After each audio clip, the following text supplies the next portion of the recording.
Have you ever stopped for a second and asked yourself, what do you actually want from your life? Not what sounds good, not what other people expect, but what you genuinely want. Most people avoid this question because it's uncomfortable. It forces you to think, to choose, to take responsibility. But if you don't answer it, you drift. And drifting might feel easy today, but it becomes painful over time. If you want a life that feels meaningful, you need direction. You need something to aim at. And that starts with understanding yourself a little better. Different people are driven by different things. Some people feel alive when they're surrounded by friends. Some crave deep connection and closeness. Others are driven by competition, by winning, by proving something. And some people just want to create, explore ideas, express themselves. Then there are those who need stability and security above everything else. Once you begin to see what matters to you, it feels like you've found motivation. But here's the part most people miss. It's not enough to have something to move toward. Real drive comes when you also know what you're trying to avoid. It's not just about where you're going, it's about where you refuse to end up. Think about it. If you had no goals at all, no direction, what would your life slowly turn into? That picture matters, because when you're pulled forward by something meaningful and pushed away from something you don't want, that's when your energy changes. That's when you start taking action. Now the question becomes, what should you aim for? And the answer isn't perfect. You don't need the perfect goal. You just need a direction. Pick something that feels worth trying. Move toward it. As you move, you'll learn. You'll get sharper. And maybe later, you'll change your goal. That's not failure. That's progress. At least now your decisions are informed. Life, in a way, works like a game. You set a target, and then you organize your actions around reaching it. You're not doing it alone either. You're constantly interacting with others. Sometimes cooperating, sometimes competing. That's part of the process. At some point, you want to look at your life and say, if things turned out like this, it would be worth it. Not perfect, not easy, but worth it. Because, let's be honest, there will always be stress, uncertainty, and difficult moments. That doesn't go away. The goal is to have something meaningful enough that makes all of that bearable. And here's something important. Start treating yourself like someone you're responsible for helping, not someone you ignore or sabotage. Even with your flaws, even with your mistakes, you're still someone worth improving. It's okay if things get better for you. In fact, it should matter. If you want more from life, then work on becoming better, step by step, not perfect, just better. Because the stronger your character becomes, the more likely your life improves. That doesn't mean nothing bad will ever happen. Life doesn't work like that. But there's no smarter strategy than becoming someone who can handle things properly. Once you have some direction, you bring it down to daily life. This is where most people struggle. They think in big ideas but fail in small actions. So ask yourself, if this is the life I want, what does that look like today? What does it look like tomorrow? This is where structure helps. Something as simple as planning your day can change everything. But most people do it the wrong way. They treat a schedule like a punishment, like a list of things they're forced to do, and of course, they avoid it. Instead, flip it. Build your day in a way that actually feels worth living. If tomorrow could be a good day, what would it look like? Not perfect, just good enough that you'd want to repeat it. Yes, there will be responsibilities. That's part of reality. But a good day is one where, by the end of it, you're not worse off than when you started.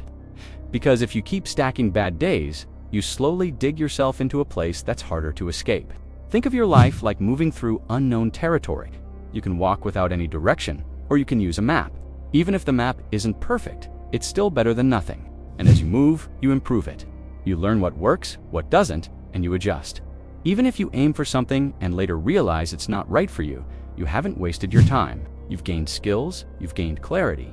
You now understand yourself better, and that knowledge carries forward into your next decision. Progress isn't about getting everything right the first time. It's about getting better at choosing over time. Now, once you have a direction, you need to turn it into something real. Not just an idea in your head, but something you can actually act on. A good way to do that is to break your vision down into a small number of clear goals. Not 20, not 50, just a handful that truly matter. Then organize them. Decide what's most important and what comes next. After that, you make them smaller, way smaller than you think. Because if your goals are too big, you won't even start. Or you'll feel overwhelmed and stop. So break them into steps that are almost impossible to fail. Simple actions you can repeat. And here's something that sounds strange but works. Set goals that the current version of you can realistically handle.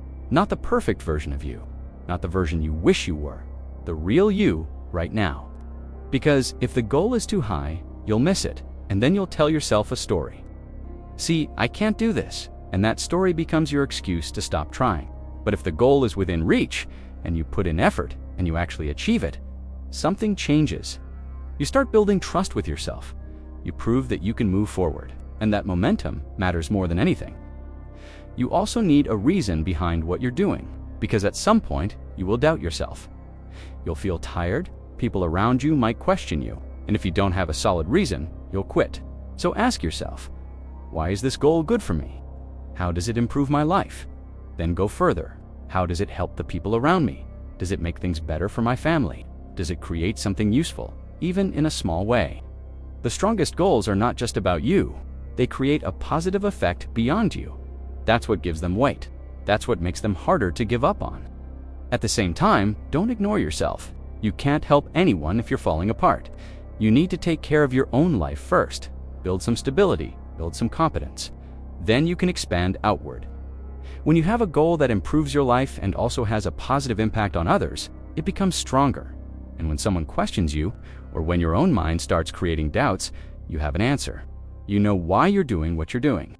You can remind yourself, if I don't take control of my life, things won't magically improve. They usually go the other way, and that's not a direction I want. So this path, even if it's hard, makes more sense. Now understand this, life will always have uncertainty. You will face situations where you don't know what's going to happen. That's normal. When you step into something new, you feel discomfort, you feel pressure. That's part of growth. But there's also something else.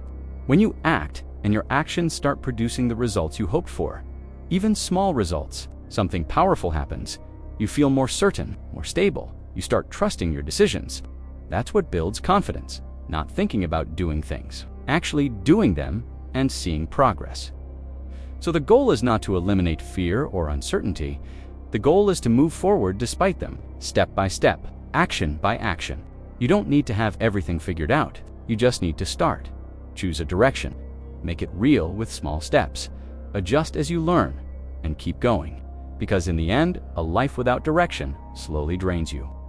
But a life where you're moving towards something, even imperfectly, gives you energy. It gives you purpose. And that's the difference between just passing time and actually living.